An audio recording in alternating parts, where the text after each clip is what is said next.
Welcome to the History of LA Ska one-on-one sessions. I'm your host, Junor Francis.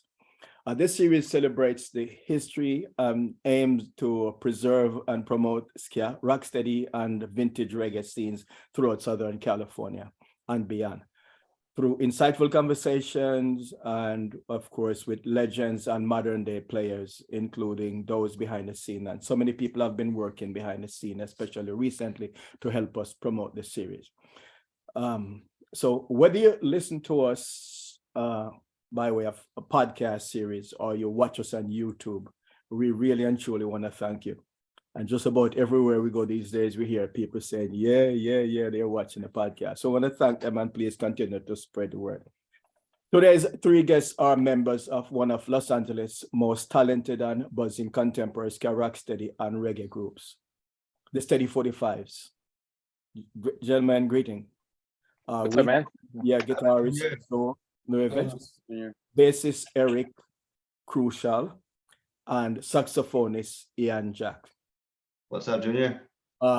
Need I complain at this particular time? So it's time for business. So I want to welcome you both. All three of you.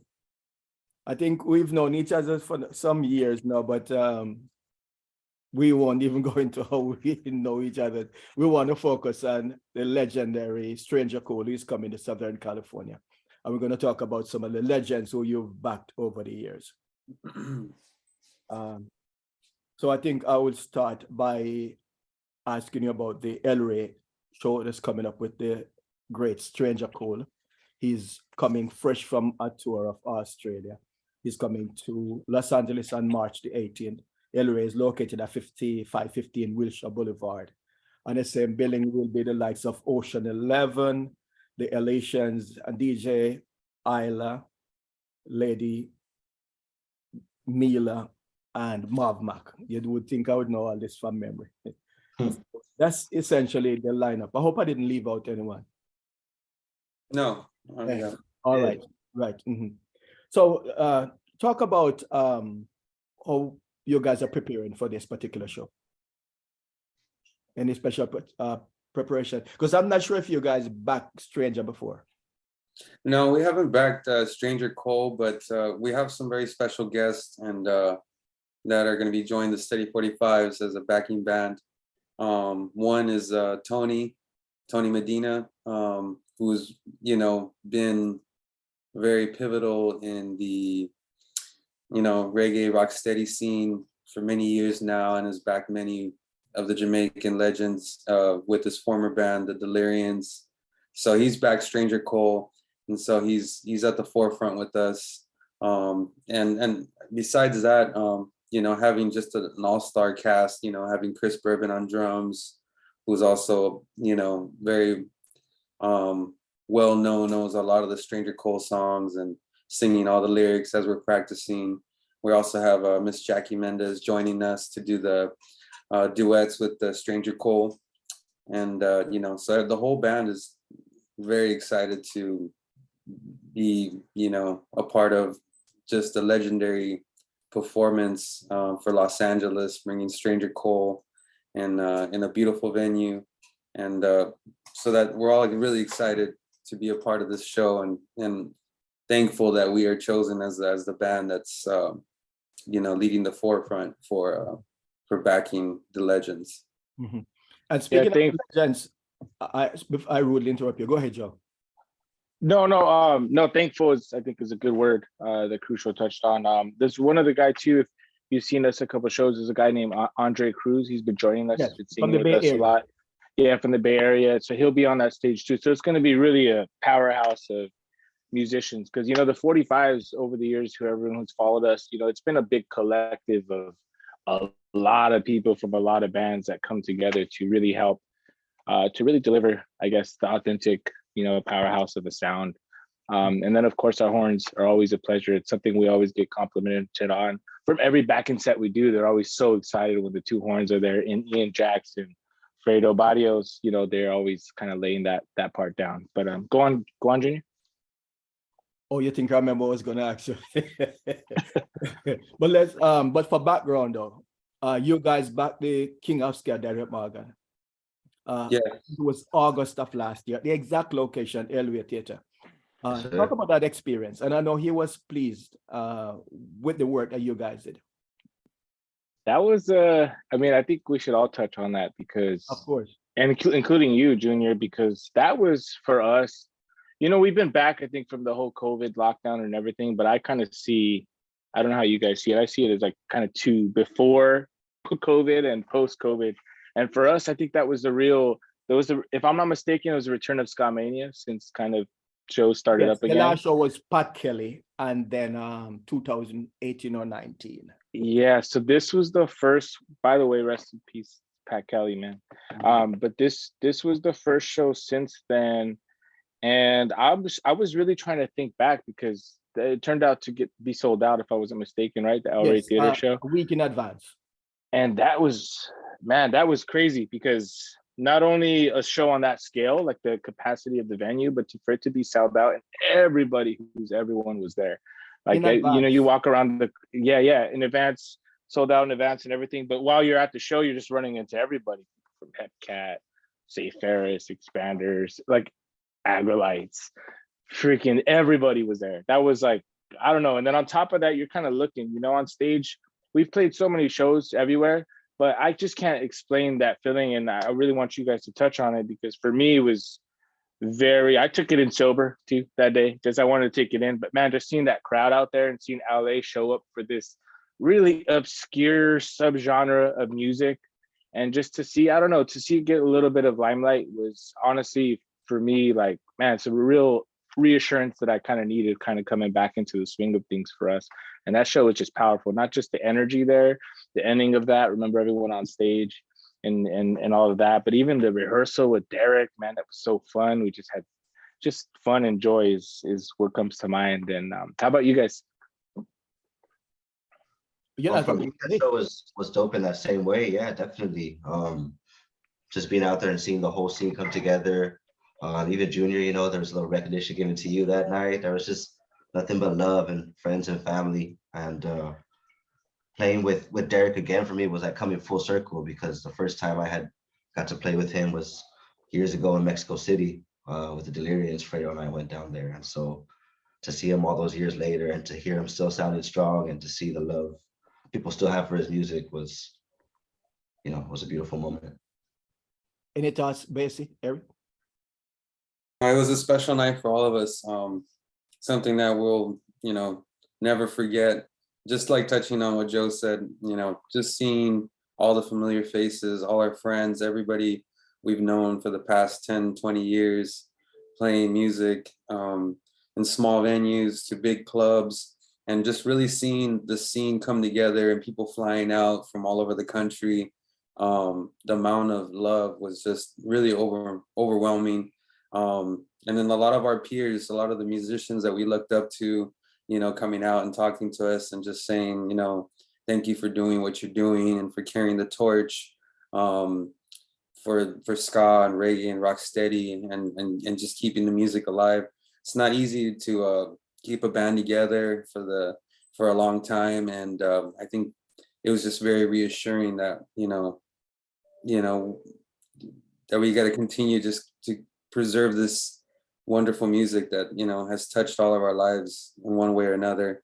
So yeah, Derek Morgan coming, and even at the age that he's at, just still being able to come out and to move the audience and touch so many people. It's overwhelming just to know that, you know, there's a big love for what we're doing, and that, you know, the venue, like a big beautiful venue like El Rey, was just sold out. It's just, you know, it just lets us know that this music is alive and well, and it's not ever going to go away. Mm-hmm. Excellent. Mm-hmm. And for people who don't know too, you and Junor Francis and Eric, who runs the History of Ska page too, you guys had everything to do with setting that show up. So if anybody wasn't aware, that show would not have happened without you guys coming together and spearheading that. So thank you for that. And it was awesome experience. Yeah, it was just one of those nights, you know, for the history book, for posterity, can be recreated. I guess, and you mentioned fundamentally coming out of the pandemic, where people had been home, under siege, under lockdown for like 3 years, approximately 3 years. Yeah, Derek brought us together, man, in unity. It was a nice thing. But for the benefit of your family and friends and those who don't know, but in particular your family and friends, where you guys born and raised? I know you guys have family members who are going to watch this and would like, for you to talk about where you were born, your raised, your playmates, your friends, and even some of your enemies. Big up the All city. right. I mean, All right, let's go. I guess oldest to youngest. but have to roll a I dice. guess I'm up. I guess I'm up. Who's Go ahead, Ian. I was born in Montebello, California. A lot of my family was based in and around East Los Angeles, East LA. Kind of went to school in San Gabriel, and just born and raised in LA in general. Just kind of rare these days. Mhm. Yeah, myself, I was born in LA as well. I moved around a ton, but primarily I was based in Southgate, California. So went to high school, and all the backyard shows and everything there. So crucial. Yeah, the same, very similar to Ian. Grew up in Montebello most of my life, and just like my roots is in East LA and San Gabriel Valley, and just all the musicians that I work with today are all based out of like the same area. So this is it's just we have an abundant resource of music and musicians coming out of the same area, and so all of us have at one point lived down the street from each other or lived together, and so we're pretty much, this is a neighborhood band. We've all grew up together in a weird way, whether we knew each other when we were 5 or 15. We all kind of grew up in the same kind of towns and same streets and went to the same shows, and now we're just all making music together. So what are some of the other distinguished and eminent musicians from that area who are part of the ska rocksteady early reggae scene? Yeah, I mean, I got to name a lot of the same people like Jackie Mendez and Tony and Joe Quiones, and those are big names in the fraternity. yeah. Just there's just so many names that we grew up playing music with. A lot of the early bands, like that we started playing with, the Lyrians, and we all pretty much were from the same area. So it's just funny that we all kind of crossed paths, and now we're all playing in different groups together, and it's a beautiful thing that we are able to have such an abundance and like so many great musicians coming together, and just from a small area geographically. And like a big thing too, I mean, I don't know if it speaks for the whole band. I know a couple of us for sure here, but I mean, really, like we talk about Montebello, Southgate, San Gabriel Valley, El Monte, La Puente, Compton, South Central, all those shows, like I know I could speak on me, if anybody else too, a lot of us came from the punk rock scene. That's kind of what we grew up. There's a lot of backyard shows there. There was a big venue called the Allen Theater, and a lot of us got, I want to say, a lot of our exposure to not just ska and reggae music, but punk rock, I think, was the kind of main thing that introduced us to being a part of a scene and a subculture and like a music scene for sure. And I think that's a big, for me, like that's where I started off.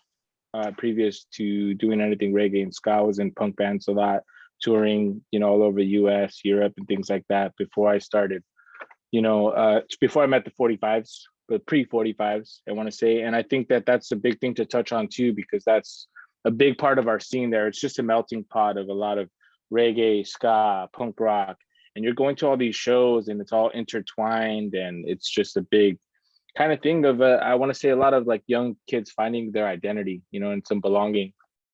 And I think that's why he's touching on, like, what's funny, we're all playing together because we all had our own bands. We all came from our own thing, and it eventually led us to kind of this moment in time. And if you guys know us, it branches out to a lot of other bands and things like that. So it's crazy to all start in neighboring areas and end up together here, and the way it's kind of connected, seeing all those young musicians grow up and to see everything they're kind of doing right now, because really a lot of our friends are doing really good right now. And that's just, I don't know, it's a kind of a cohesive thing of maybe it's the turning page, you know, of the next batch of musicians and bands and music. That's interesting. For the most part, what kind of music were you listening to as a youngster growing up? For all three of you, any particular genre of music you listened to while growing up? So I'll start off. I mean, you know, you don't always end up with your first love, right? We all have a first love, but Music that was me. Or relationship. I mean, I think it's in general, right? But for me, my first love of music, it was really like I was obsessed with punk rock, 70s, 80s, especially UK stuff. That's what I originally fell in love to. Reggae became a part of that very later, and it felt very natural. And I'll say something kind of really important, because I did fall in love with reggae and the dub thing, and I wanted to lead us into kind of the whole ska thing, because as much as I loved a lot of like those dub and reggae stuff, I always looked at a lot of people that kind of pose as kind of Rastas and things like that. And I don't know, it just never felt kind of like natural for me. I love the music and appreciate it, but I never wanted to kind of like fake being anything I wasn't. So that's when I discovered, you know, the early era of ska, especially ska and the early rocksteady stuff. It was for me a very natural transition, because it was still like this subculture, different kind of music of stuff you can find. It never gets old. Just there's so many ska and reggae rocksteady artists that to this day we're all discovering. We send each other links and things like that. But my personal path was just punk rock that led me to reggae. Reggae led me into the early ska and rocksteady stuff. How about you guys? Your baptism. No, before you got baptized into this music, what were you listening to as a youngster growing up? Maybe, I don't know, radio, perhaps you had music in school? Definitely radio. I remember growing up listening to Keras 101 as a kid, and you know, back when they played oldies. Man. You know, not the Keras we know today, but you know, Keras from that day played oldies, Motown Mondays, you know, R&B, soul from the 1960s. That's definitely a big influence. That's my earliest recollection of, you know, kind of being like infatuated and mesmerized by music, was listening to, you know, radio stations like that. And with my parents, listening to a lot of Spanish music also. You know, a lot of recuerdos, a lot of, you know, Spanish oldies. Grew up listening to a lot of that, you know, trio bands with my grandmother, Los Panchos. And so a lot of influences, but I want to say oldies and soul, and a lot of that early 1960s and 50s were like a big influence initially. And then you're kind of going into high school and picking up a guitar and learning chords. And, you know, I was heavily influenced by the Beatles, and then started getting into a lot of punk rock and ska and, you know, a lot of new wave stuff. And, you know, and then just the world just expanded from that point on for me. Just being able to pick up a guitar and play all these songs and all these rhythms, and, you know, eventually finding a home in Jamaican music, you know, maybe towards the end of high school, you know, discovering like all the early rhythms and seeing how a lot of the Jamaicans were just doing their interpretations of the music that I loved, the early 60s music, and just hearing all these different versions of some of the classic songs and some deep cuts that maybe I hadn't even discovered yet, and I'm still discovering yet. But yeah, I think that's where it all started for me, is the oldies and you know, a lot of that golden era of music. So Jack. Yeah, for me, it was very similar too. I grew up going to school, listening to Keras 101, listening to Art LeBeau. You know, my mom always used to say that growing up, it was either like you were into disco or you were into Motown, and she was Motown in that era, right? So that's what I grew up hearing. Javier Solis, Edie Gourmet, stuff like that from my grandma. But especially at family parties, I had two uncles growing up, and they still play, but they would, to every family party, birthday, Easter, anything, they would bring their guitars, and it'd be I'd hear my two uncles singing in the back, you know, always.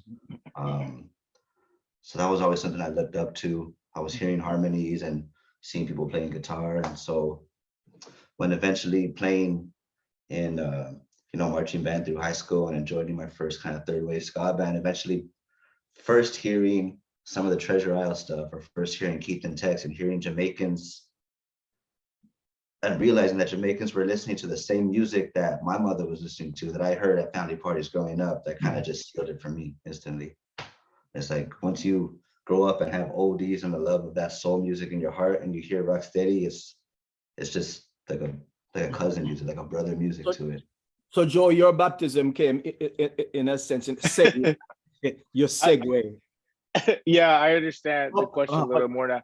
You know, it was very different for me because I noticed that a lot of my band members had like an early exposure. I do remember K-Earth 101 for sure. I remember like kind of going through the little bit, but personally, my experience was a little different. My mom was really into 80s. That was like her big main thing. I remember like early. I don't know what station. What's up? Like 80s, like new wave, 80s new wave.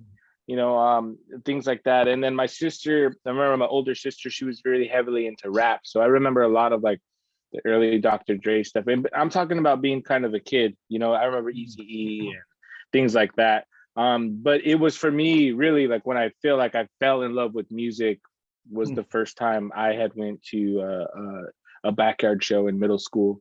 And you know, that I think one of the first, I guess, the baptism, like I said, that segue, very early bands like The Clash, Operation Ivy, Rancid, those No Effects, those were like I think the early bands that catapulted me into kind of things. And if you know, like Op Ivy, they do a lot of punk ska and things like that, and it's just kind of a little bit of a chain effect.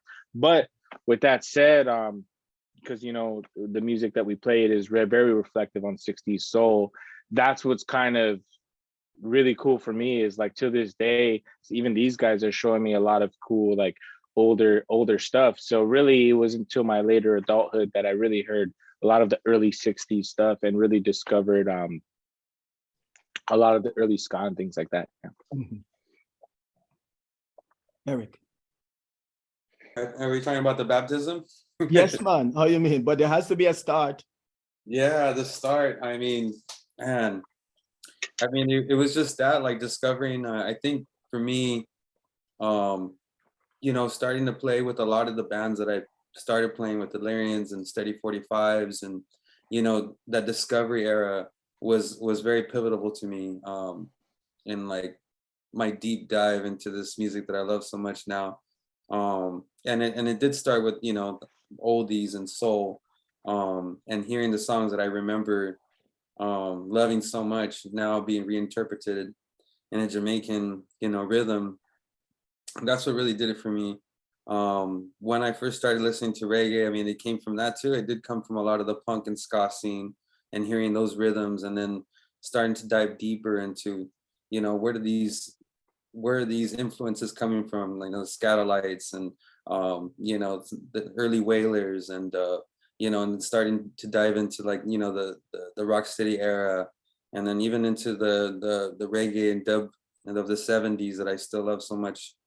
I think I'm still like falling in love with it more and more each day, like still discovering new music, and just my fascination and my love for it just continues to grow. But a baptism is just probably just that, just like playing this music with musicians that were, you know, already kind of playing this music, you know, joining the groups that I did, and just fully like diving into it head first, and just playing this music has been the biggest like baptism, is being able to interpret what I'm listening and performing it, you know. Boy, you really have fun at the concerts. Yeah. Yeah, your baptism. Oh, my baptism came, you know, I kind of touched on it, but it came from first hearing the Scatolites and hearing my past love for jazz and for like intense, like exploratory and like jazzy music.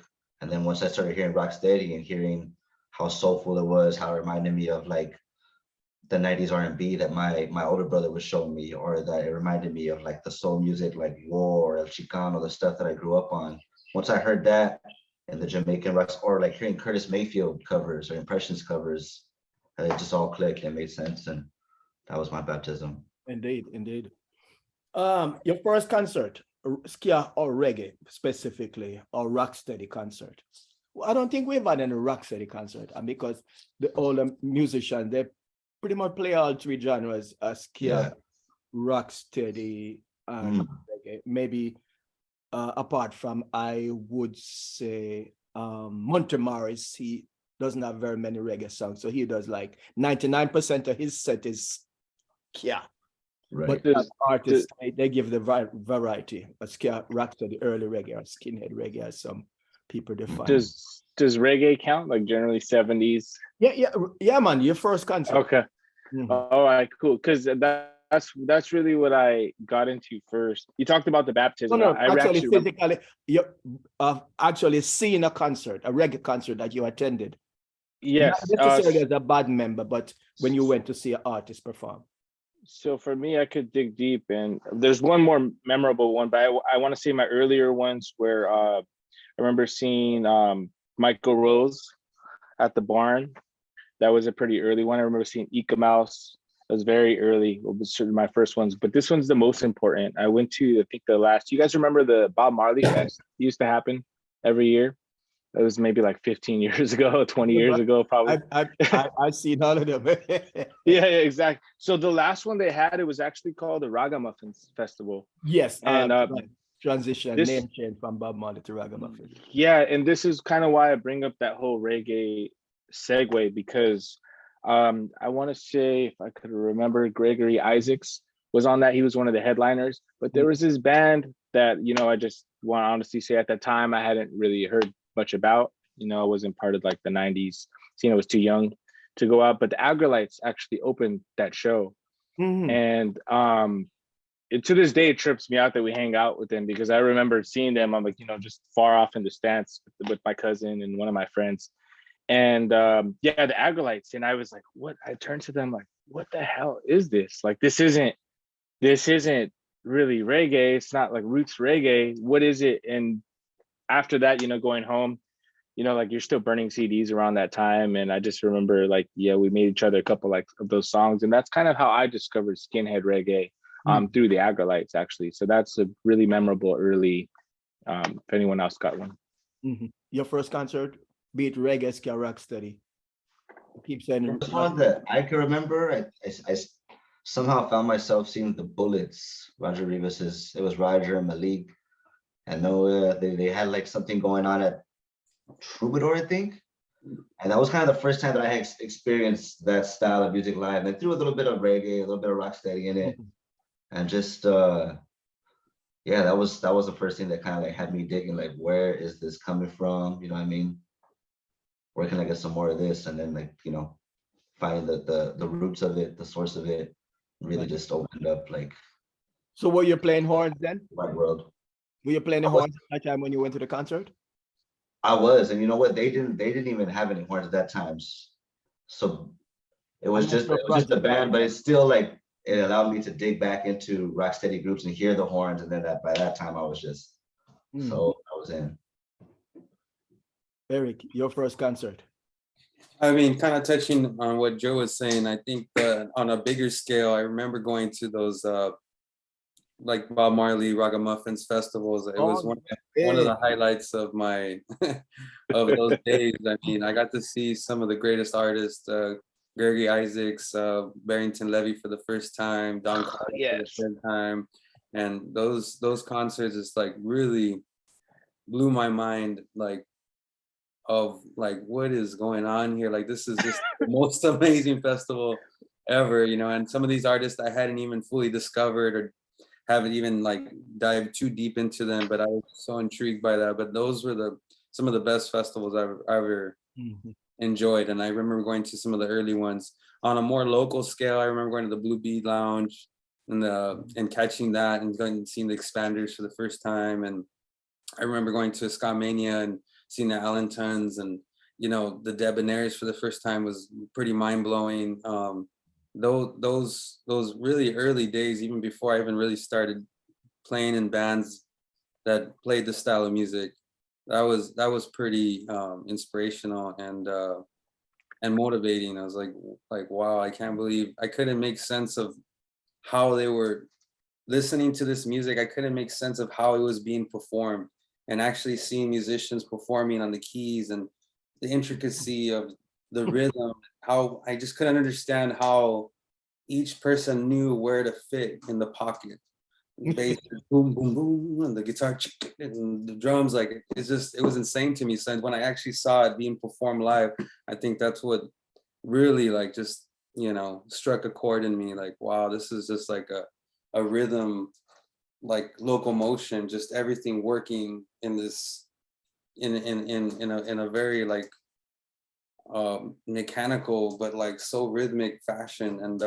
And yeah, those were the bands I really felt like made a big influence on me in the early days, those local shows. But yeah, definitely that Bob Marley festival was something I'll never forget. Yeah. Right. Yeah, it really bridged the gap between the old and the new.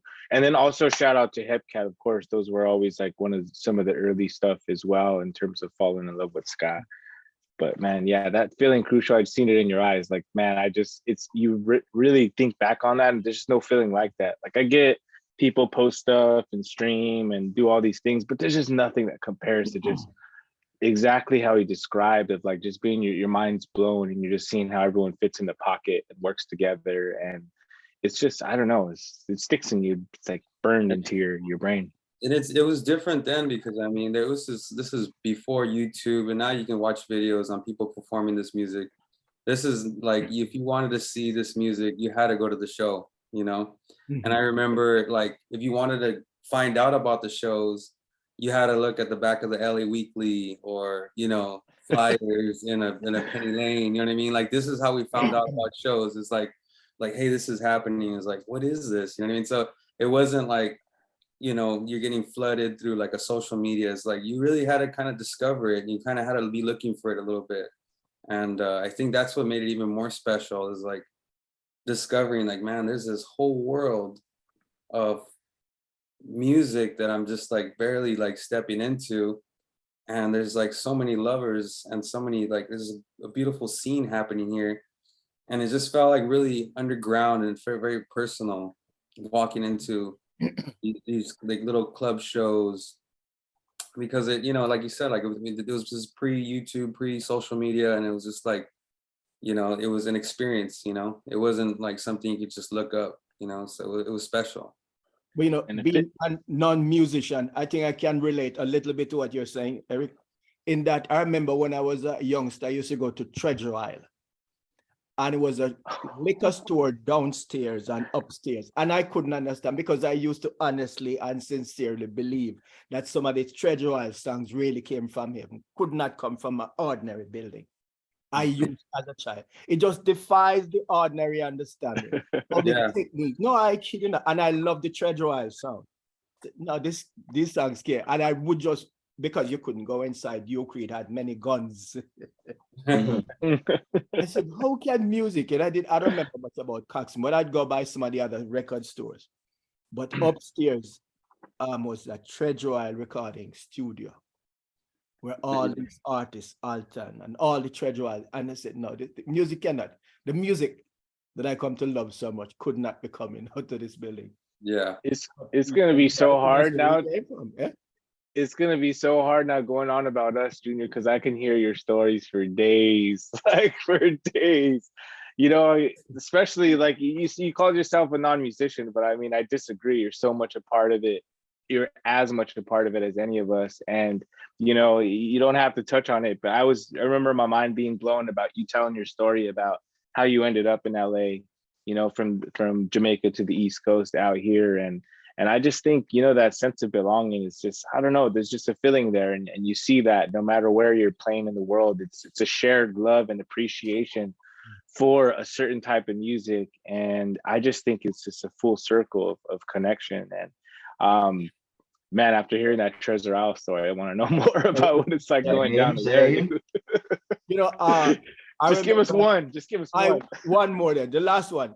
So I grew up in country, and my brother and sister, older, they moved to Kingston. And you're not going to believe this. Their mom was living at Pat Kelly's father's house. The same Pat Kelly. And after, when Pat Kelly was with the Techniques, he was good, you know, You Don't Care For Me At All, and a couple other songs. And Yeah. but there was a big talk in Jamaica that when Slim Smith left the Techniques, they were going to just disintegrate. And in 1967, they found Pat Kelly, and he took them to another level. And I remember, you know, my sister saying, "Oh yeah, we live in Pat Kelly's father's house." And I'd go to Kingston just to see Pat Kelly, to see the person who was singing, especially those 1969, what we call skinhead stuff. Yeah. I really just want to just see the person, just see what he looks like. Not to have a conversation with him, just to see. But how can a man sing so sweet? And my sister thought that you're so dumb. Fortunately, my brother, you know, who grew up in Kingston now, he knew all the singers. I remember one day we were walking, said, "That's Errol Dunkley." Errol Dunkley? I can't meet him, say, "You really come from country." But you know, my brother had access to all these guys. They thought I was, my sister would think, Pat Kelly don't come here. This is his father's house. Pat Kelly, you know, is somewhere. He's not here. Just wanted to see Pat Kelly. Of course, you know, don't lie. You guys work with him. I mean, we all work with him over there. But just to show you the sort of love and not having access to Kingston, you know, it made a lot of difference. But yeah, man, would just go to Kingston just to run into Pat Kelly, just to see what he looks like. How can a man sing so sweet? I was thinking at the time, you know, try to remember, and a bunch of them. How long? But you know, my reaction is unique, because I heard that the first time one of the guys from John Lennon band, he's alive now. What's his name? The Beatles guy, man. Paul McCartney? No, Paul. I heard that the first time he heard Pat Kelly's voice, he said, "No, we got to meet him first." Wow. And they tried to tell him, but he was under contract. So my reaction was unique. Wow. Of course. Definitely Pat Kelly is one of my favorite singers. Oh, yes. Born and blessed with magnificent voice. And boy, he knew how to use it. Wow. Yeah. But I wanted to ask Joe and Ian about the formation of Steady 45. You guys. Yeah, we can do we can do a shared. You want to start that off, actually, Ian? Well, the 45s, I mean, I came to it with Fritz. I was playing with Fritz in another project before, and that project had kind of fallen apart. It was more like kind of a third wave ska thing with some good friends from high school. We found Mickey, our old bass player, stand-up bass. I think Fritz found him through Craigslist, and we started meeting up and rehearsing strictly traditional rocksteady and ska material. Who made that decision? So Mickey made a. That was Mickey for sure. That kind of like put together in that first insufficient of it. Yeah. What a decision. He basically sought out to do a 60s era ska strictly. Dang, I think I have the original set list too. But yeah, he set out a post to have just a strictly 60s tribute ska band. And I believe he found Jackie Opal, You're Too Bad, some early Errol Dunkley, like stuff like that. Yeah, Justin Hines. I remember with some of the early stuff. And so yeah, these guys had roughly found each other first. I was kind of one of the later ones in the early formation. Before we were the 45s, we went by another name, and we were strictly doing covers, for sure, 100%. And I myself had came from like a touring kind of punk band, so I was really looking to like kind of explore this kind of genre era. And so when I met these guys, my mind was blown, because some of the list, Junior, man, you would love like some of the early set. It was just because it's like he said, it's all early Errol Dunkley, Justin Hines, Alton Ellis, like all his ska stuff, Desmond Decker, you know, that we found in that kind of era. And yeah, so really early on, I was like, man, this is like really cool. There's something here. There's not a lot of people in this generation kind of doing this. And so quickly, and let's give a shout out to Jesse Sears too. He's the original trumpet player. And he's the guy that actually came up with the name, you know, Steady 45s, and the whole concept behind it was, you know, 45s were a big thing that were released back in the day, strictly, you know, cuts, 45 singles. And so that was kind of the play on a little bit of that, is Steady, you know, 45s. 45 stands for just, you know, that vinyl kind of thing. And really, like, that's the formation, was just, it started off as kind of a tribute. And how many members were in the band at that time? Do you remember, Ian? Maybe about five or six, maybe. Yeah, I don't think we had keys early on. We just had the two guitars, Fritz, bass, and the trumpet. It's always been kind of like a trumpet and a sax. We played everything super fast too. I remember that. Fast tempo. We figured out after a while to slow it down. But yeah, I mean, that was the formation, and really, like, it's become something bigger than I think any of us, because we could talk about the early lineup, but man, like, I really feel like the unspoken thing about us is that we're like a collective of musicians. And I felt like Crucial said something a little earlier. It's just like, it's hard to keep a band together. It's really easy to start a band, you know, it's energy, it's fresh, but to keep it going, it takes a lot. It takes a lot from a lot of different people. And I think that that's where we're lucky, because although it started with a bunch of strangers who kind of found each other on Craigslist, it really became this kind of brotherhood. And then throughout the years, we've had so many people join us, from, you know, Joe Nieves to Tony, some of the Delirians guys, to Roger Rivas from Agrolites, even Jesse Wagner's played with us a little bit. We've done some stuff with Greg Lee from Hepcat. We had the drummer from Agrolites playing with us, Alex, and who else? From Expanders, John Butcher. It's amazing to me to know, like, how far it's kind of come and what it's evolved to. So the formation was the starter, and then I think I want to say, like, every business has a mission statement, you know, but we're not really a business. We're just a collective of people who love this music, and our only purpose is just to kind of keep the spirit untouched. You know, we're just trying to preserve this and keep it kind of going, and yeah. So that's pretty much the start. And Eric, no disrespect, but when the upright bass player left, I took it personal. I was really pissed. You know what? I mean, it was so unique, because nobody else was doing it outside of Joey Altruder. Nobody else. And, you know, Yeah. Scatterlights, but there's nowhere else, no one else in LA. So I came to a show one day, and I think we were playing downtown in Chinatown, and something went wrong, and you said you have a new bass player. I said, wow. Of course, I knew Eric, because I knew Eric before I met you guys. Yeah. Tell them the story about Mickey, you know, and telling you. No, I mean, honestly, I mean, I didn't, I had no, and, you know, I had no idea that I was going to be playing with the Steady 45s. And at the time, So you were with the Delirians at the time? The Steady 45s came just before the Delirians. I joined the Delirians just shortly after the 45s. Okay. But I actually was playing a lot of roots reggae, like a lot of roots reggae at the time. That's what I kind of was doing. And so when, you know, Fritz had contacted me, and he's like, hey, you know, we need, you know, someone to come in and do the bass. And, you know, and I already had a friendship with the Steady 45s just from playing shows together in different venues. And I told him, I was like, there's no way that I'm gonna be subbing for a stand-up bass player, and I play the electric bass.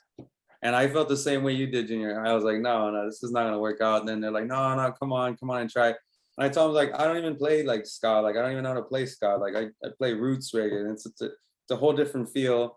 And, you know, it might be coming from the same family, but it's just like it's a different approach. And so I don't disagree with you at all, Junior. You know, I knew that there were big shoes to fill, and I didn't know how people were gonna respond to seeing, you know, from a stand-up bass player, the traditional, you know, Scatterlights style, you know, to now like electric bass player is just like, okay, like, what's going on here? So I feel your pain on that one, you know, but I think it's been working out so far, so I'm still here. Yeah, at first it was an adjustment, Junior. It was a hard decision, but I will say it made traveling a lot easier, more foot space, the And planes I and knew everything. it was explained. I knew the reason why. Why? Yeah, right. I knew the reason why. He And as you know, like stepped Mickey down. still I played. think he Mickey, voluntarily stepped down. yeah, no, well, actually, the real story. I mean, Mickey's not really shy about it. He's has a full-time plumbing business, and his dad was going to do some things, so he had to take over, and he respectfully asked Crucial at the show you're talking about, I believe. He took kind of give Eric a heads up, like, hey, might be going. You know better than I do, Eric. But it was a natural fit, and the way we found Eric was actually through a band called Pachamama. And at the time, there was a real special place called Steady Rock Easy Groove Factory. And a lot of these bands like Delirians, ourselves, Pachamama, were kind of hubbed there. They've branched out to so many more bands. But I remember Crucial, I think I met you at the House of Blues show. Remember that guy was known being a con artist, that promoter? What was he called? Rick something? Was it Rick? I won't even mention. It's not even. It's not worth it. But yeah, we played a show with Pachamama there, and we were like, I remember just kind of, hey, there's this dude, his name Eric. He's got a real thumpy bass. Like, I don't know, I think he'd be a good fit, and I would say it was like the best possible scenario for us. So I'm grateful how it worked out. Yes, because I work with Eric in another band, Crucial. What was the name of the band? LA Crucial. Yeah, I remember I came by to drop off flyers a couple of times. What was that? So Yeah, that was in Montebello. Steady 45. Yeah, before the link up 45. Yeah. So I suppose we should move now. Right? I want to talk to you though, Eric, about the scene when you came on the music scene. What was it like?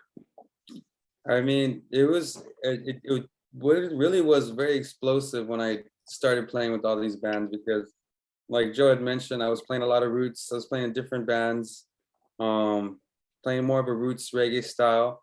And I want to say right around that era is where things kind of exploded for me, and just really fully diving into like the early rocksteady reggae ska scene. Started playing with the Steady 45s, and then very shortly after, I joined the Delirians, and the Delirians were kind of doing a lot of things too. We ended up going to Europe.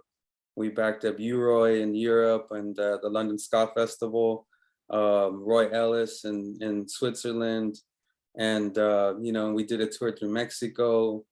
And so it was just from one day to another. I went from playing roots reggae to now I'm playing in two of the most, the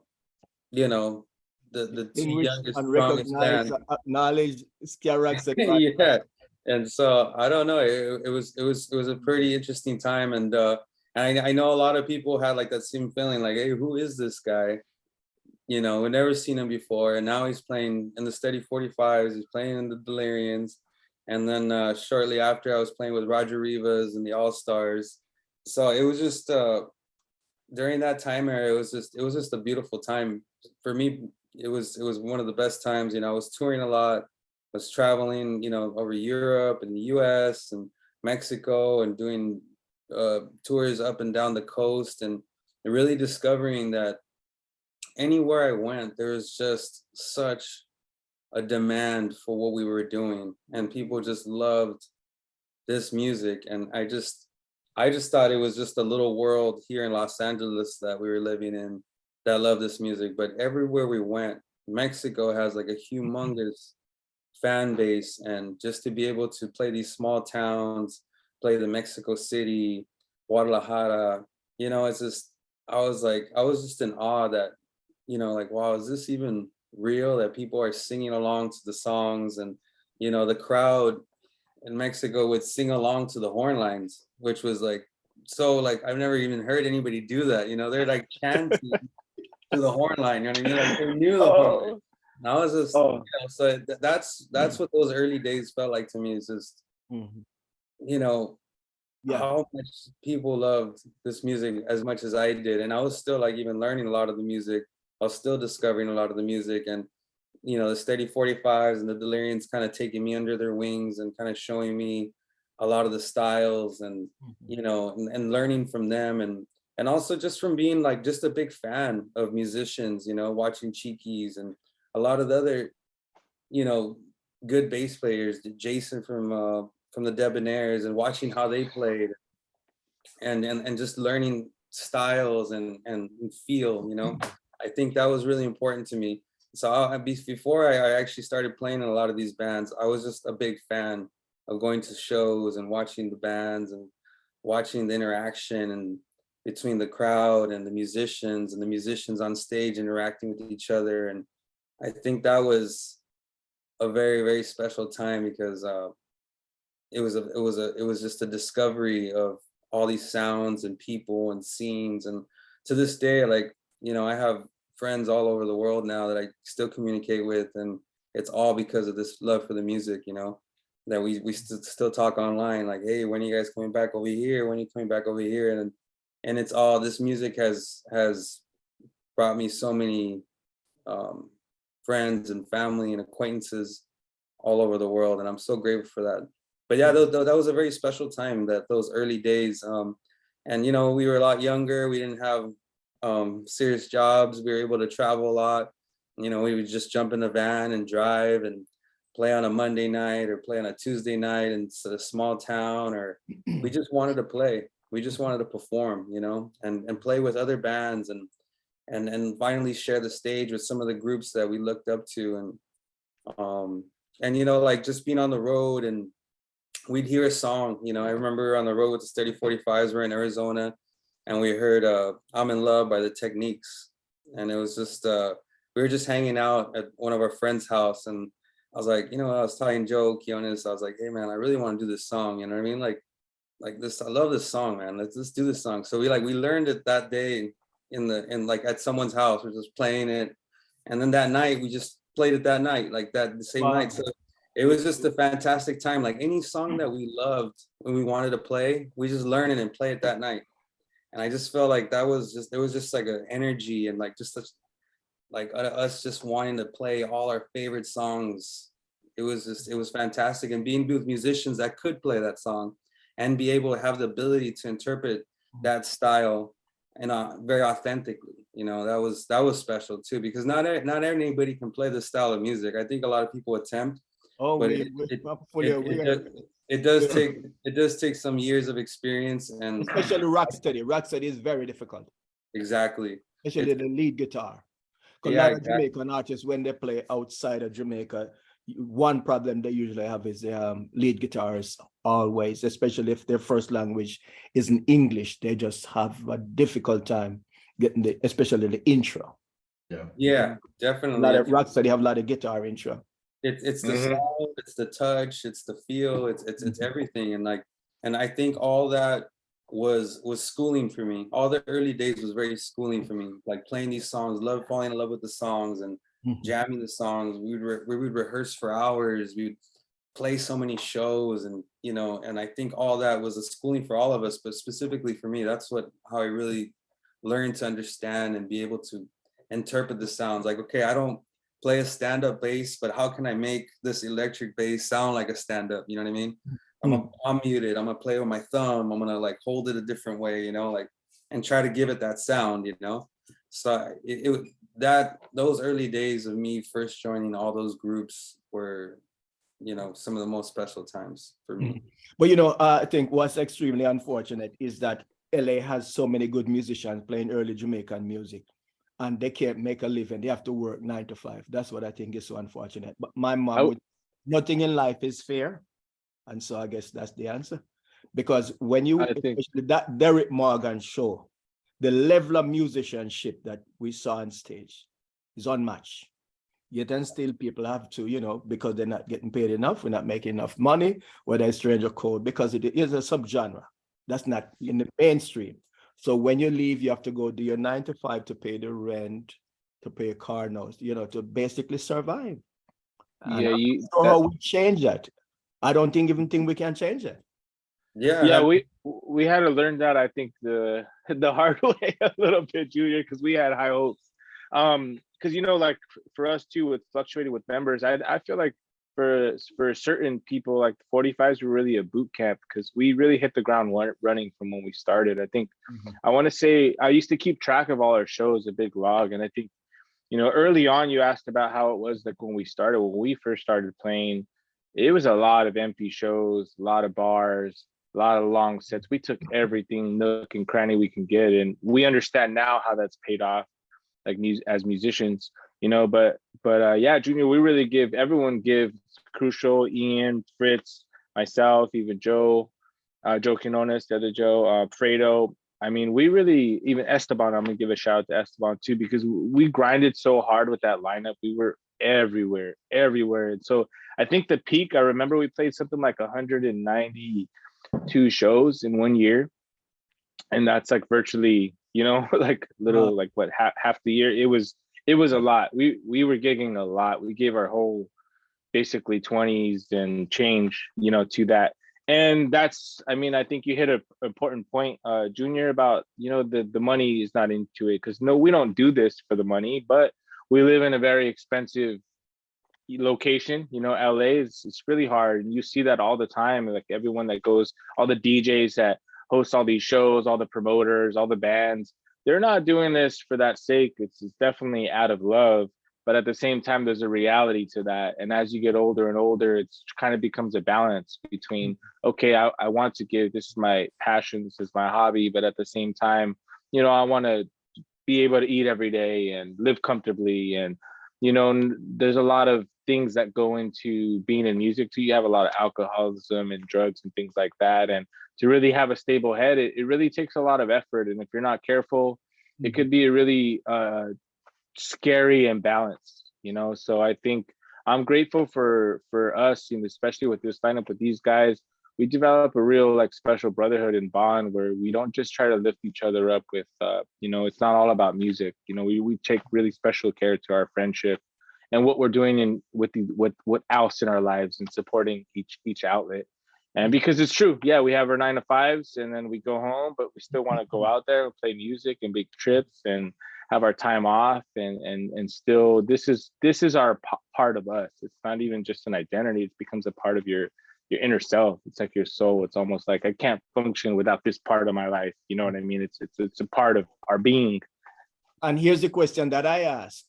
If you're not leaving this for posterity, if you work in McDonald's and Kentucky Fry like me, those dead-end jobs, what do you leave for posterity? So I'm not putting down people who do those jobs because I work there too.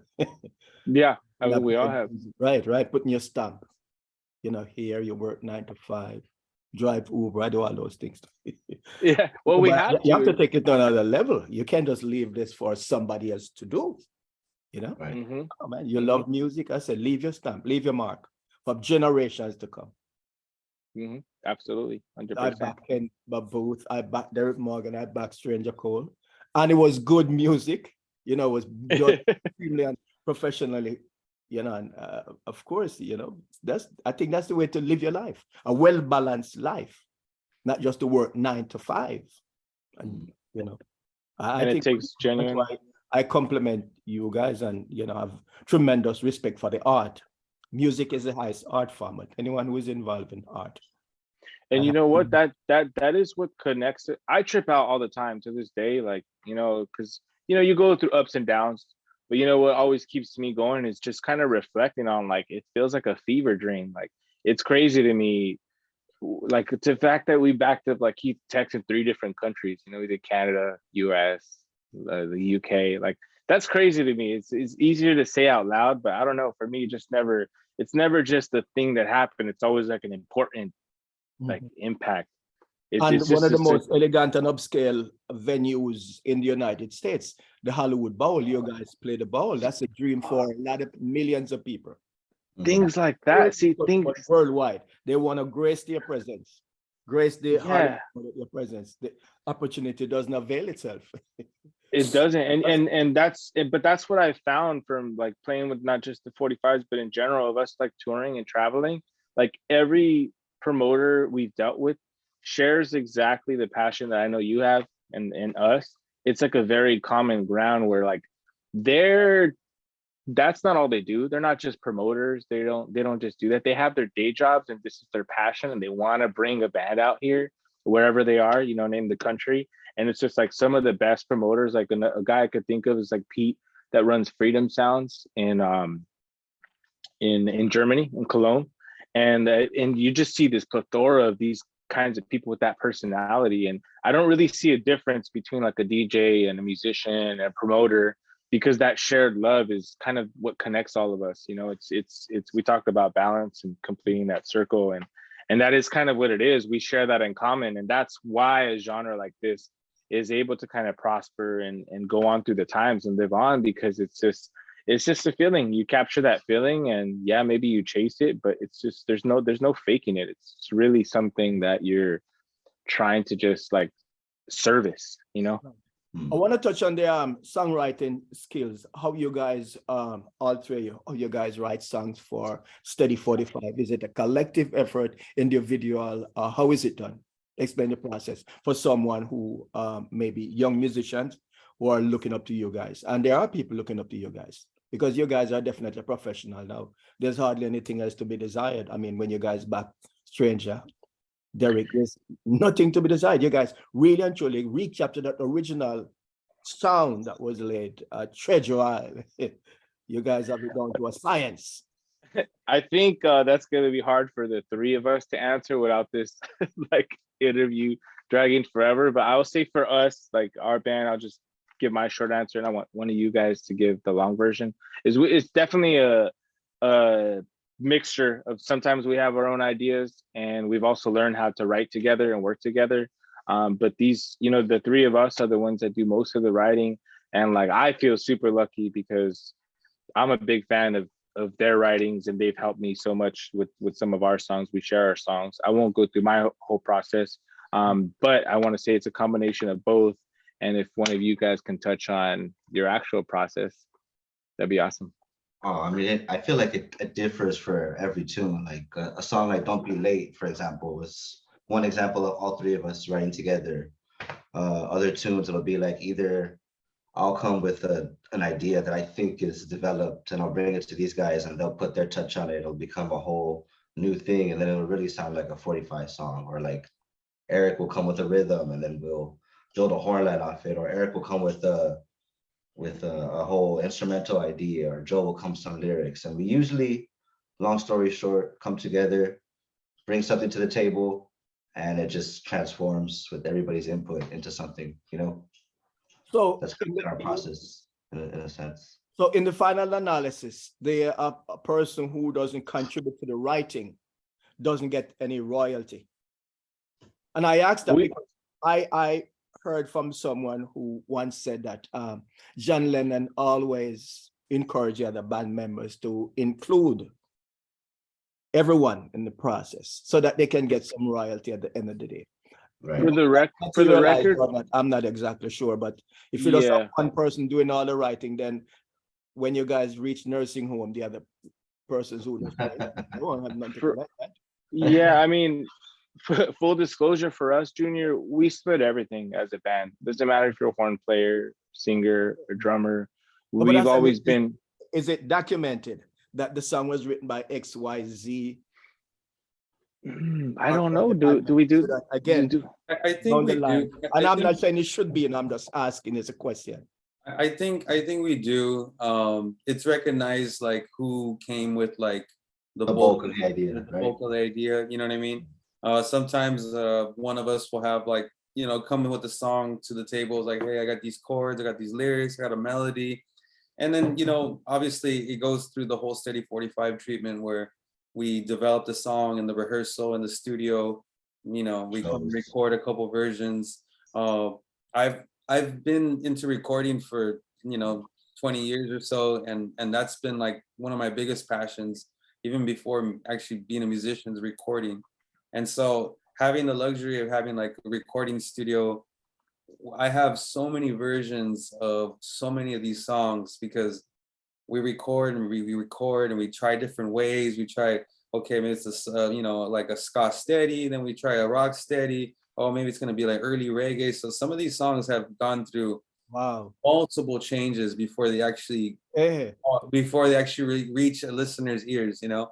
And so I have like just, you know, files upon files that one day will be an anthology, when we're older, that hopefully we get to share. But it's one of the luxuries that we have, is having a recording studio where we can track all these ideas. And we have like so many songs that have never even reached, have never made it out, and maybe they will. Sometimes they're just ideas, sometimes they come out years later, sometimes they come out right away. But yeah, the songwriting process it's like Joe is saying, it's different each time. Like sometimes I've come with like a rhythm idea. It's like, okay, I got a rhythm, and let's just write to the rhythm. And so we write horn lines and lyrics and harmonies over the rhythm. Then there's other times where there's just like it's a whole structured song with a verse and a chorus and maybe a pre-chorus, and then we develop that, and so it's a beautiful thing, because in a lot of bands sometimes there's only like one songwriter in the band. And I think that's the unique thing about the Steady 45s, that all of us are all songwriters. Like every member has been a songwriter, including Alfredo Barrios. He's written like some of the best ska instrumentals that we have, and he's just an amazing songwriter. Ian is an amazing songwriter, Joe as well. Like we all have the ability to write on our own and together, and I think that's kind of what separates us from a lot of the other bands. Sometimes there's always like that one, but I think when you hear the Steady 45s, you hear each one's little individual flavor, and That's good to know. yeah, putting it together in one pot, Yeah, I heard what Bob Marley did, and this is just hearsay, but so if he gets $100, he takes 50, and the rest of band members get 50 for their contribution.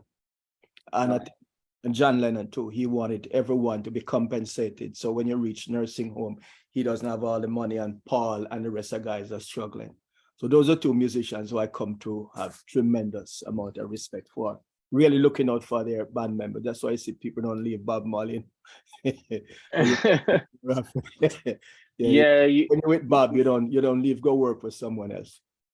you hear those stories, and it's something that for sure I always take into account. You know what I mean? Like it's tough enough to just kind of keep the van rolling, but everyone's given a lot, and we've always been pretty clear cut of like everything's very equal.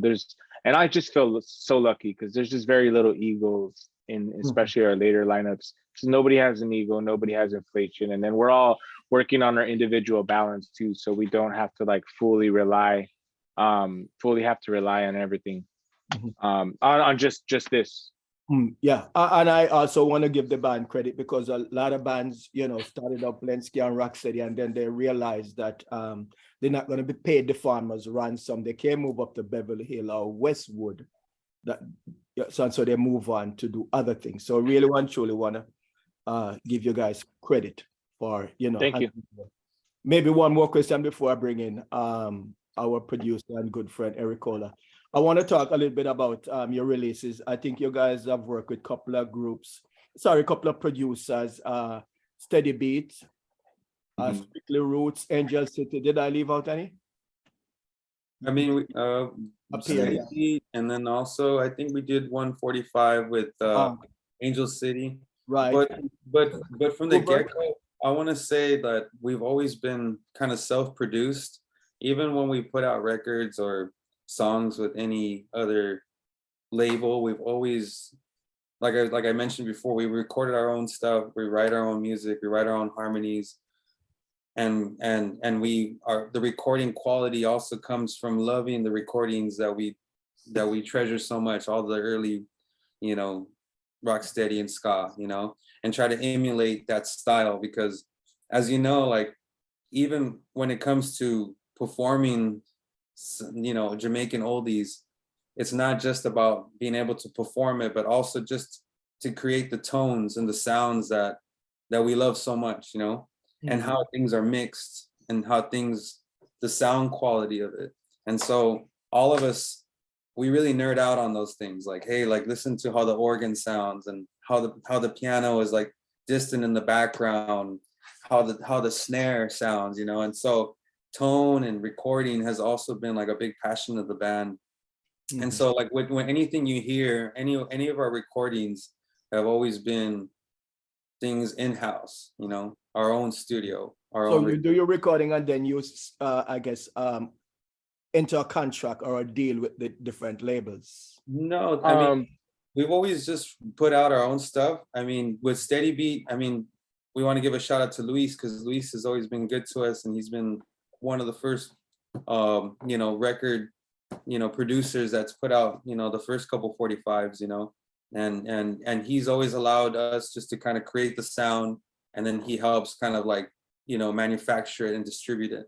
But when it comes to actually the recording and producing, it's all been done in-house with us. Okay, the same thing for Strictly Roots. You have, didn't you put out who's so that was that was before. I think I understand the question you're asking, Junior, and this would maybe be helpful for like you know, upcoming starting bands that, you know, like are kind of wondering how that works, because I'm going to be careful with my words, but in some sense we kind of lived through the death of like the record label, kind of the old ways of how stuff works. You know, it's like, especially with social media, it's opened up a whole plethora of like ways you can be successful kind of with music.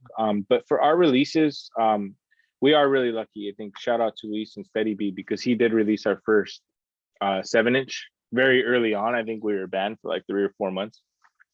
And that was the first thing we did. It was a song I had wrote on the A side called Long Time Coming. And the B side was, you remember the B side, Ian? Oh, it was Jesse tune, Pressure. Pressure. Oh yeah, Pressure. Yeah, with Tyler on the back. That was our first one. And or about what time period? This was about 2012, 13. I want to say it was. I think it was officially released in 2013.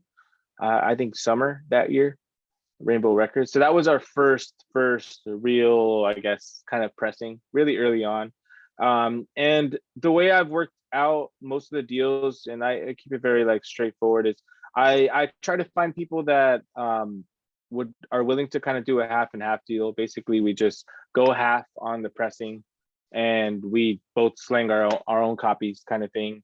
And it's kind of tricky because a lot of the deals we did early on were pre-Spotify and pre kind of streaming stuff. So this was all like strictly like physical copies. You know, the deals were for physical. So a lot of our deals in the past were basically 50-50. We found somebody to partner up with, because obviously we only had so much money. They would put up half, and then we'd both sell, and it's kind of worked out. So we did that deal with Unstrictly Roots. We did it with Steady Beat, and we did it with Grover Records and Angel City, and it's been great. It's kind of a cool way for nobody to go too far in to that, and it's actually kind of worked out, I think, in the long run. So we're just lucky because we worked with 3 different guys that are really down to earth and cool and willing to.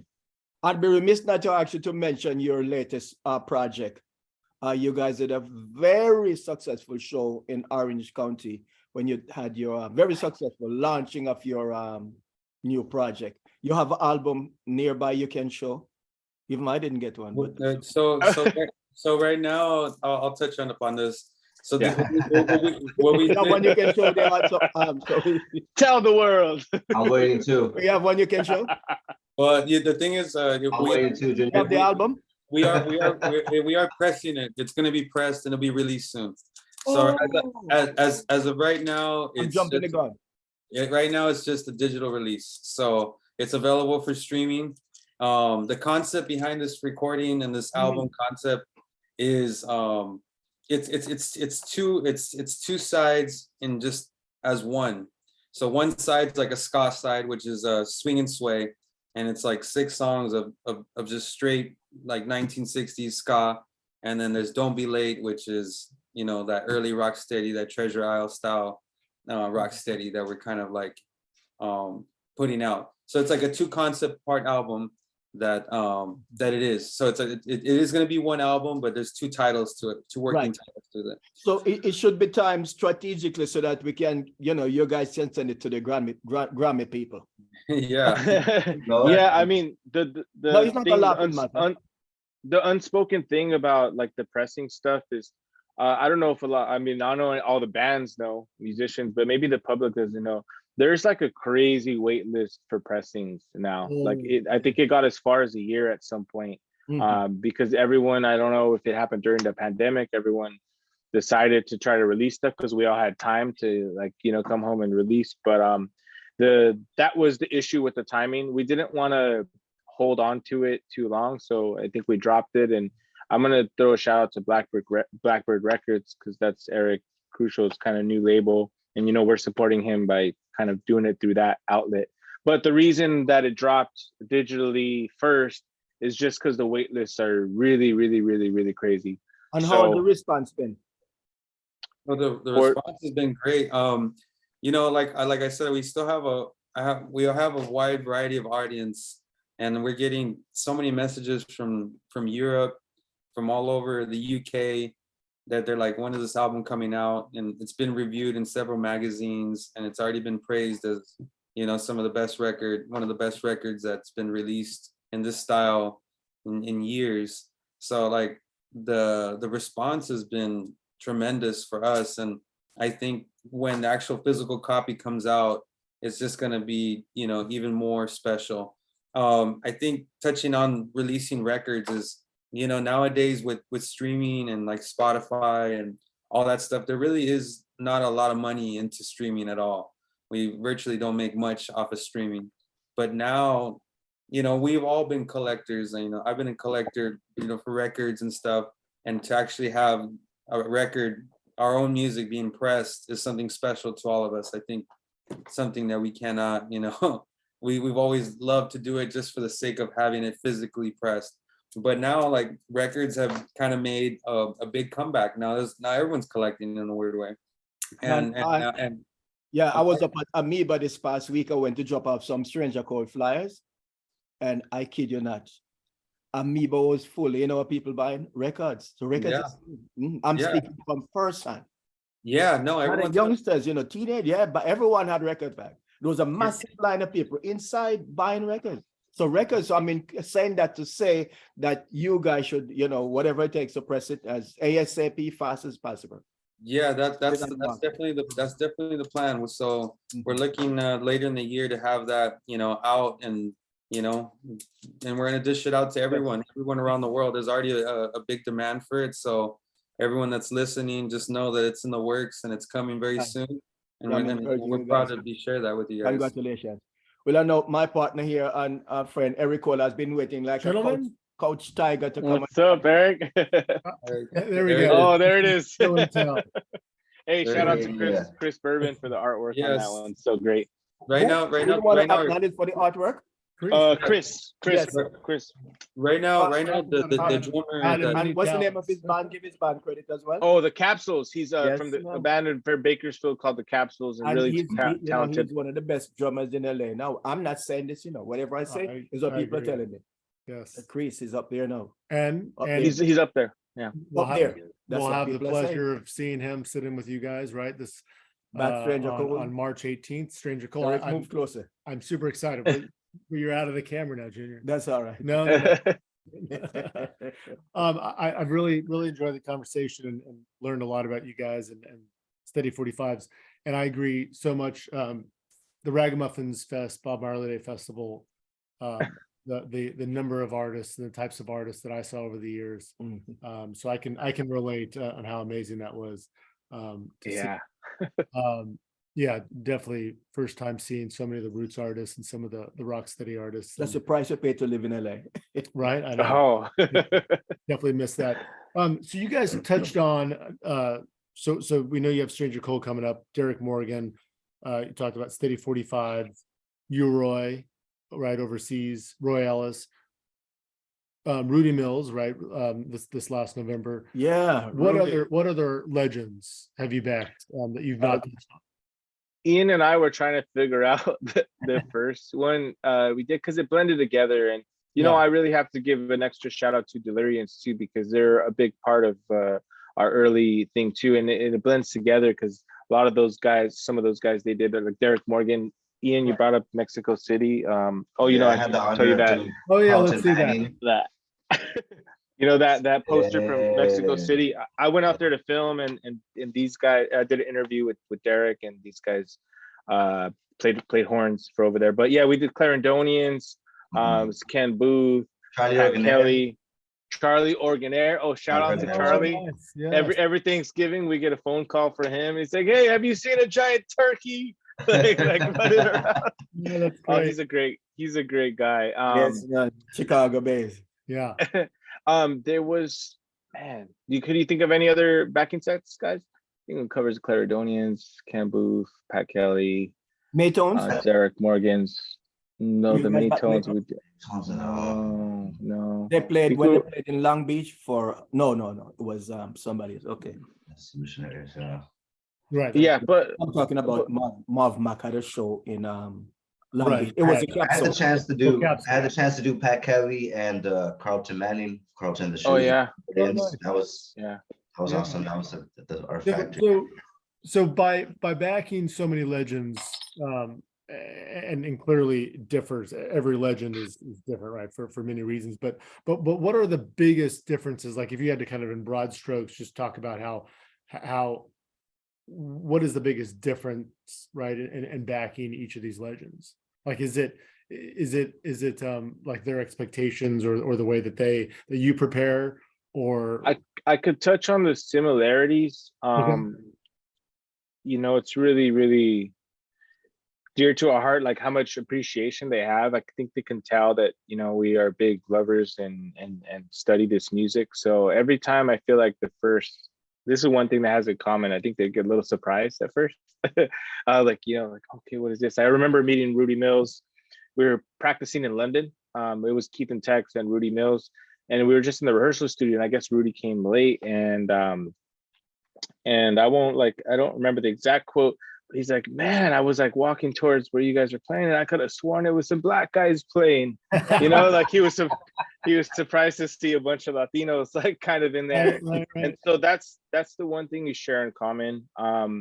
You know, a couple of them are in the later stages. You know, they're like older guys.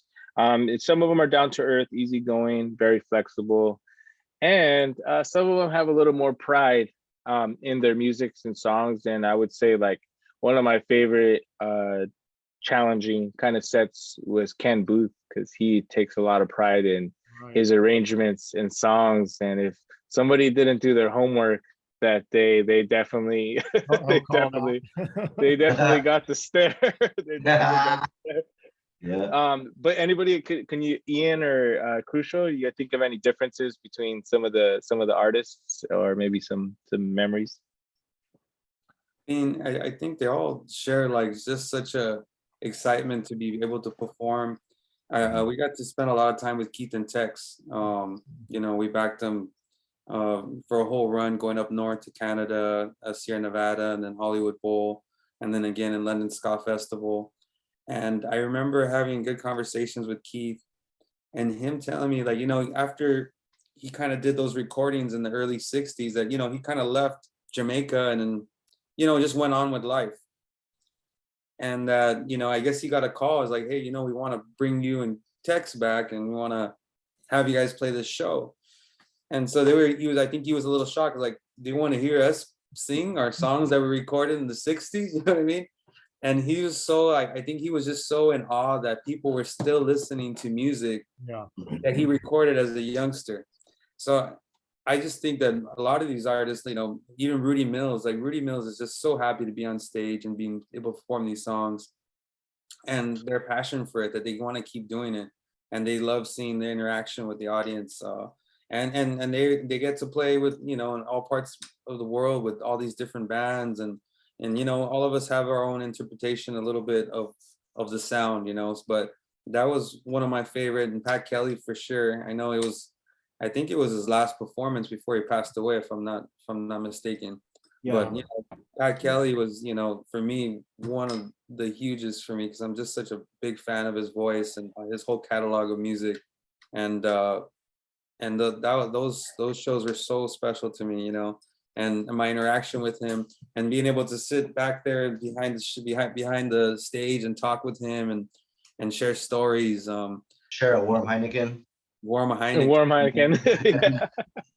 Yeah. Yeah. No. Yeah, but Everybody's been so gracious, you know. And I think Pat Kelly gave me one of my most favorite compliments. I remember we were rehearsing in Southgate for the show, and then he just kind of stopped the band and he just kind of looked at me. He's like, "Bassy," and I just looked at him. I was like, "Oh man, I think I messed up right now." And I was like, "Oh, tell me something." Complimenting you. And he was like, "Clean finger, no muff," and I was like, "Oh yes, Pat Kelly." No, but yeah, that was a special moment. But yeah, Ken Booth really definitely marks a special place in our heart. He definitely came in there and whipped us into shape for the rehearsal. But yeah, there's no like You know, and I've seen Kenny in concert too, where musicians can't get it, and they said, you know, I don't have to worry, you know, I can sing. You just do what you're doing. He got tired after 2 or 3 tries. yeah. It'll be all right. Just play what you play. Yeah. I just play what you play. I can pull the night off. Yeah. But yes, some of those similarities are definitely like the appreciation, you know, for us kind of knowing the style and servicing that. And then the other thing is like crucial touch on that is the stories, man. Like you guys, like we will like when they start to go into a story, you just see all of us like deer in the headlights. We're just like gathered around, and we will egg them on. Like we'll distract practice. Like, oh, just keep going with this story. Tell me how you wrote tonight, Keith, you know. Moments. I know. Yeah, those moments. Those are the things that, man, I think we're all gonna cherish forever. Yeah, for sure. I can imagine. Did you guys see some of these same legends when bands like the Allentons or the Expanders or LA All-Star Review, some of those other bands back them? And if so, did that help you at all prepare? I'm sure that's going to be individual. You know, for me, I missed that boat. I regret it so much. The coolest thing I wish I would have saw is I seen that Expanders did Leonard Dillon. Yeah. And, you know, Ethiopians are probably really high up there on the list for us of influences. And I so wish I could just push a button and know, because I was around that. They were the perfect band. Yeah. Oh, man, I would have killed that. So I didn't get to witness that. I learned it all just from us nerding out on music. And then also kind of watching the Delirians early on, back some of these cats and being a part of that. And eventually, but how about you guys? Yeah. What about you, Ian and Eric? You know, I unfortunately, you know, came to the scene late and missed that too, but I did have the honor and pleasure of doing some of my first kind of backing sets with some vets that were doing it, like JQ, like Tony, and the Delirians had already had a grip of foundation artist sets under their belt. So I got to kind of like see how they approached it and learn from their interactions with the artists and how they prepared. Nice. Yeah, definitely. Just a little bit of both of those. Watching a lot of our peers, you know, Expanders, the Debonaires, the Allentons, you know, those bands playing this music and watching how they actually, you know, touch their instrument, and that was very influential and as actually grasping how to perform this music. You know, and I did catch a lot of these you know, early shows where the backing shows, and Delirians, I think, were at the forefront for a good while there. And those are some of my favorite shows. Some of my favorite ska manias were those shows when they were backing all those artists during that time. So I want to give a shout out to Delirians during that time era. They were definitely at the forefront. I think with Tony and Joe at the forefront, like really leading the band, I think that was like a special time. And now and Tony's joining us for a lot of these backing sets we've been doing. So he's already, you know, he already has experience working with Stranger Cole and you know, all the different artists, Derek Morgan, and you know, and some other artists that we can't mention yet, but he has all the experience with that. So we got that special kind of caliber with Tony. Yeah. And we bring them up a lot, Delirians, because really, like when we first started off, like the scene was, I mean, you know, it comes in waves for sure, but it was on the smaller side when we started. And really it was us and Delirians, like we were the main bands kind of holding the scene together and bridging the gap. All the kids that were into like the ska core stuff and things like what started coming to our shows. And it was like really it was very important. They were doing so many shows with us. We'd hop in the van together, we'd go up north, we'd go down to Mexico, and it was a lot of both of us kind of in that scene, and kind of this is what's come from that. Yeah. Let's talk about the another amazing drummer, Fritz. So Fritz is now, right? Fritz is My guy. in recent years been touring with Dave Wakeland and the English Beat, right? Yes. A, how did you guys take that? And B, who has been some of the fill-ins since he's a little busy? Okay, how do we take it? I'll touch back to something Junior talked about earlier, the balance and everything. And you know, like the culture we create in here is just supporting each other, not just in whatever we're doing together, but what we're doing separately. And it's as important to have a life outside of this band as it is to have it, you know, together. So I think we took it with open arms. I know I did for sure. And I don't think anybody had any resistance. Like Fritz is an amazing drummer. Like he's put in the hours and the time. And man, there's nobody that can hit that hi-hat like him, you know, like I feel grateful to have been part of that. And I'm happy to see him. He's touring like crazy right now. We miss him, comes in every now and then. And who's been filled in since then? It's basically been Alex McKenzie, another great drummer. Awesome ska, rocksteady reggae drummer. He played for the Agrolites. And then Chris Bourbon, who's from the Capsules in Bakersfield. And those have been the two, because it's scary for our genre. Like, you know, we're always looking for like new ones. We check out all the young bands and everything. And I think, you know, so there's a couple guys we're eyeing, you know, letting them get the chops down. But it's just so hard to explain the style, especially on the drum stance. Like the drummer is so important, so important. Junior, you talked about how hard it was to play rocksteady. You know, ska drumming, traditional ska drumming, you know, Lloyd Nib style, like that's some of the hardest stuff, like I would say, to do. So that's kind of how we're handling it. We're happy for him. He's about to take off next week. So he's on all our recordings. He still records with us, and you know, we'll always welcome him back. So he knows that. So you're in good hands with Chris and Alex. So yeah. And and you mentioned that Chris will be there this coming. Actually, I guess it's a little over a week away for Stranger Cole. Let's touch on Jackie Mendez.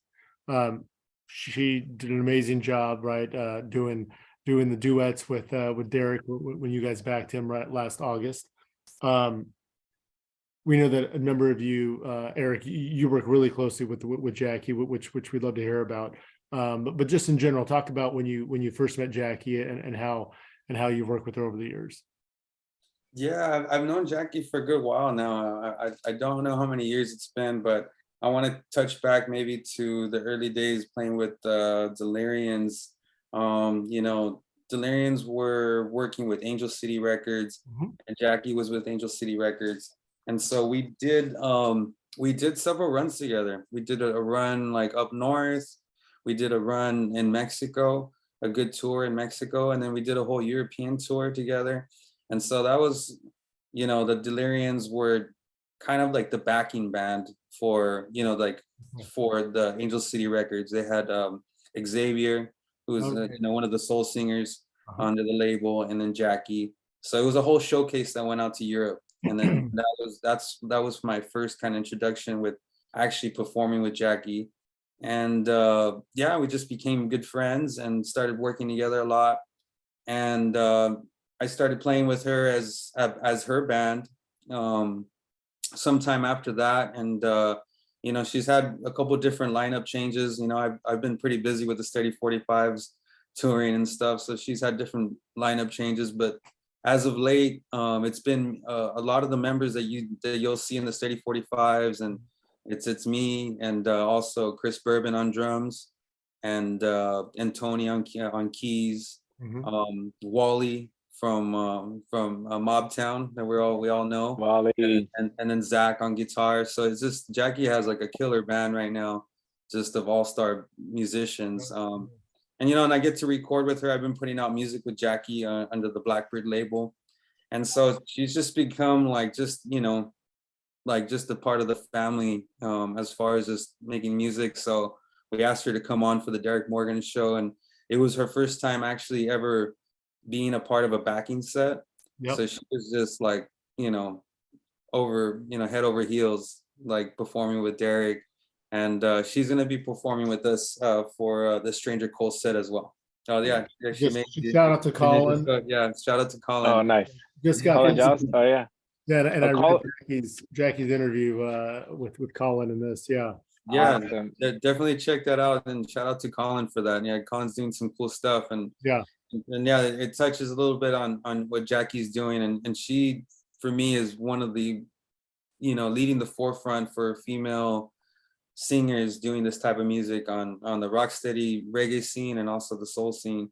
And yeah, she's just a hardworking, driven musician and singer songwriter. And yeah, we're happy to be working with her for these next couple of shows. Yes, very well said. And you touched on Angel City, so shout out, to Wally and Mark. Yeah.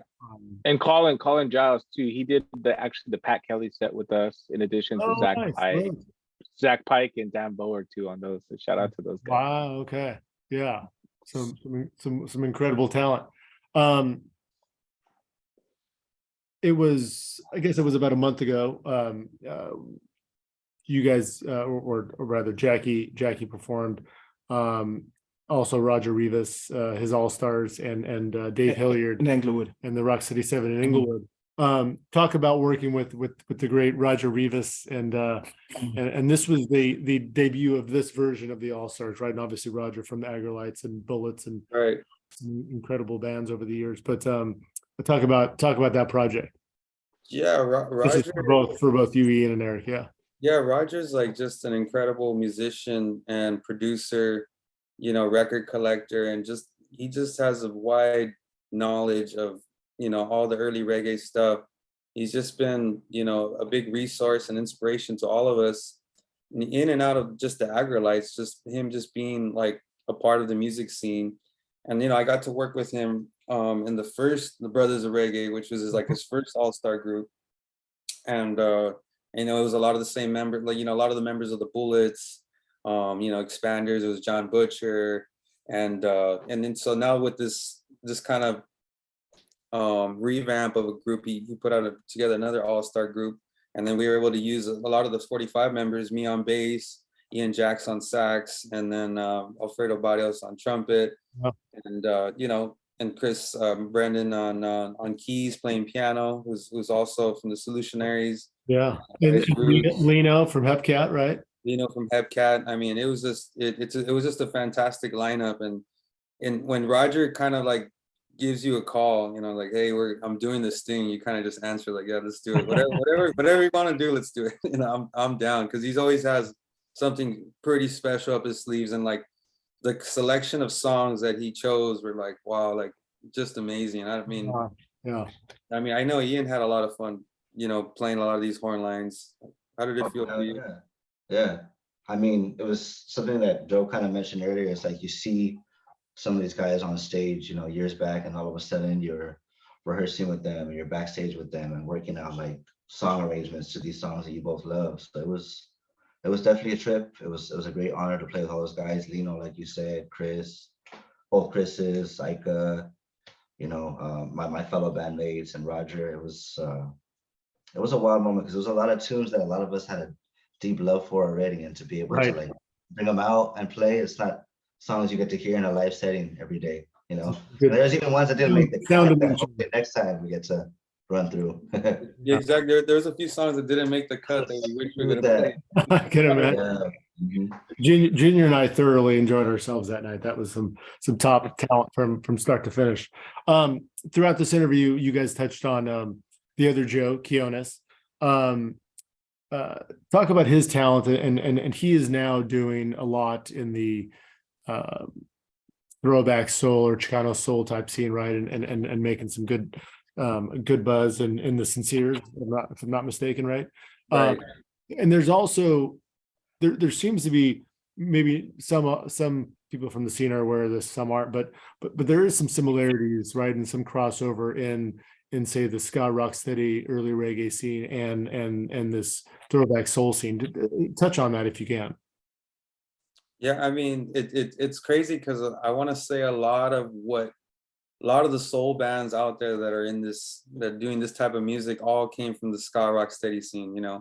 A wide variety of them. Let's the Sinceres, a lot of the 45s playing in a soul band called the Illusions. Right. And it's music we grew up with, so it's not so different. I mean, it's a different style, but it's just all music we love and want to play. And it's great to have that demand and that audience that now is there, for that kind of music. And we're putting out records. Vinyl is really popular in that market, Mhm. in that scene. And so we're like everyone's putting out records, and it's just a fun time, and being able to dabble in both, playing soul, playing 1960s music, Jamaican soul, playing Jamaican oldies. It feels like, it's we're all part of the same family, and we're dabbling in both music. It's a really fun time. And I mean, what do you want to add, Ian? I think you touched, I mean, it's a similarity, like you said, like how we have rotating, door musicians and family and friends in the rocksteady scene. It's just a very similar circle in the soul scene, at least to speak on. And do you There's some, see, oh, sorry, go ahead. no, there's just something about the 50s and the 60s where it's like all the Yeah. best music, the best gear, the best guitars, the best cars. I don't know. There's just something that just is unmatched by that. It's crazy with not just soul, rocksteady, ska, doo-wop, all that stuff. It's just timeless, It's just, I don't know what it is about it. Do Yeah. you see some of the same fans that will come out to Oh, say definitely. an Illusions Sincere show? Definitely. Okay. We were up north. Was it last weekend? Right. And we went up the Illusions and Jackie, and Jackie's interesting because she's pretty much has her foot in both scenes. Right. But like, we were playing in San Jose, and there's like people with the like Steady 45s t-shirts, you know what I mean, and asking for records and stuff. So definitely, like, people that love the soul scene, love the rock steady reggae scene, and you'll see the same people at both shows, and so that it's fun because, like, the audience, I think we all love a variety of music. We all love to dabble in everything, and so it's fun that we get to see each other in different different scenes, but maybe it's the same scene, but just a different vibe, Yeah, no, definitely a lot of the same scene. And like, yeah, we're all proud of what everyone's doing right now. Joe's doing big things with Sinceres, and we're happy for him. We're happy for Fritz. He's now doing the the English beat. I think we've all are spreading our wings a little bit, and it's fun to see everyone kind of doing well, kind of stepping out of their circle a little bit and just growing. absolutely. You guys also have played over the years some of the ska core, whether it's like a ska land or some of those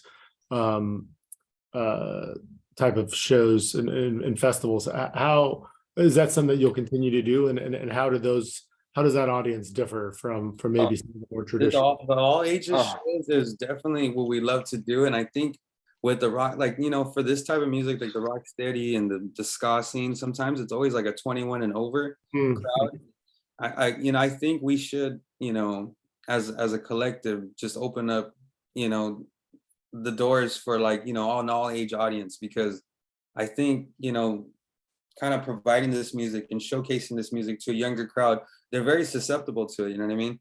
And whenever the Steady 45s play like these like ska core shows, we're like the different band, you know what I mean? We're always, we're like, oh, they're playing the, and people love it, people love it because we're like that, we're the different than all the ska core bands, So I think it's important to play for the all ages audience, and I think as someone that does Jamaican oldies, I think we don't always provide that opportunity for a younger audience. And I think that's what we do get when we do play the ska core shows, is that, we get a lot of the younger crowd, and they're the most passionate. They're the ones that are dancing the most. They want the pictures after the shows. They want photographs. They're like big fans of the music. And that's always been super intentional as well. Very big part of it. I've always understood too, at a like kind of early age, like it's important you play for the younger kids, because they do grow up and dig into other things, but also just to expose them to that. And we always make it a point to, like, okay, cool, like let's get together. And actually, to your point, something to talk about, prior to the, I think, Derek Morgan show, we did a co-headlining show with a band called Rascahuele, big band in the Latin ska scene. Yeah. And you know, us Okay. and them co-headlining at the Regent Theater, and it was about 500 kids. It was all ages shows. 500 kids kind of went out for that, and it was just kind of us. What's up? I know. I heard that was a packed show and a great one. Yeah. Yeah, it was really packed, and for us too, you know, because we just started headlining, you know, the past couple, maybe 2-3 years. We were never really kind of fell into that position. So that was kind of the thing that kind of showed too, of like, hey, all this work we put in, because you know sometimes we take a hit. Some of those ska core shows are stacked. There's like 30 bands playing, you know what I mean? But it's always been important for us for that reason to expose this to the younger generation who might not know. And like Eric said, we're always the kind of sore thumb there, you know, stick out like, what is this? You find all these kids, and then you kind of see them, you know, we're not as fast as the other bands. You know, the rocksteady, you know, throws them off, but there's just a little moment where you can kind of see them. It's like, oh, okay, and then they're like into it, and it's cool. It's cool to see. It's cool to see, and it's cool to see a lot of these kids grow up and form bands. You know, a lot of those kids like form bands like the Steadians and Los Agrios, Right. and there's now a new crop of kids kind of coming out of that, and that's cool. Even cooler to see than not just seeing them come to the show, but now they're creating their own own art. And touching on that, it's like a lot of the kids that we played for 5 years ago, you know, 8 years ago, now we're seeing them at the Dub Club, you know what I mean? Like, you know, like now they're coming to the shows, they're like kind of growing up, and they're leaving. They're not that they're leaving the ska core scene, but now it's like, hey, I want to hear, you know, all this, like some of this traditional stuff, you know? So we're starting to see them now coming out and kind of That's growing out of interesting. that. Yeah, that's great. That's interesting. Yeah. Well, so it's working. What you guys are doing is working. Amazing. Before we reach our destination here, what have we not touched on or asked that you guys want to make sure to share with our audience?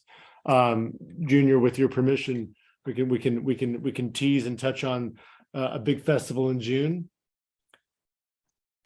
No, I didn't know about it. Okay. Hey, there's one thing I'd like to touch on. Yes. Actually, formally, Junior, I'd like to say happy birthday to you, man. And I want to say thank you for everything you've done for us. You know, you're a big part of this band and a lot that's happened, and we have so much love and respect for you. And I want to touch on saying thank you and happy birthday to Junor Francis. Yes, sir.